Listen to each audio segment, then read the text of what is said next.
அதிகமாய் பெருகிட்டு. எல்லாம் அதிகமாய்.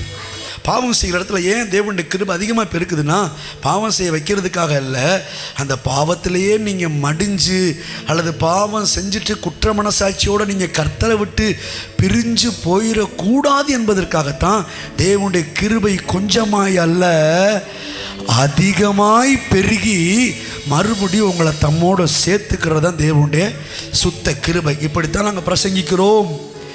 இதுதான் என்னுடைய பாயிண்ட்டு.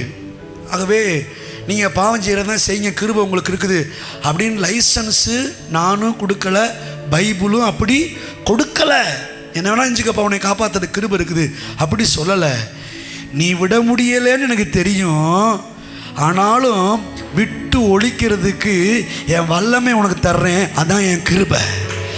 உன்னால் ஜெயிக்க முடியலை, மேலே வர முடியலை, தாண்ட முடியலை, தவிக்கிற, செய்ய நினைக்கிறத செய்ய முடியலை, செய்யக்கூடாது நினைக்கிறத செஞ்சுக்கிட்டு இருக்கிற, இப்படி நீ விரும்புகிறதை செய்யாமல் விரும்பாததை செய்கிறபடினால் நீ அல்ல, உனக்குள்ள இருக்கிற பாவமே உன்னை அப்படி செய்ய தூண்டுகிறது. இப்போ அதிலிருந்து விடுதலை ஆகிறதுக்கு உனக்கு முடியலை.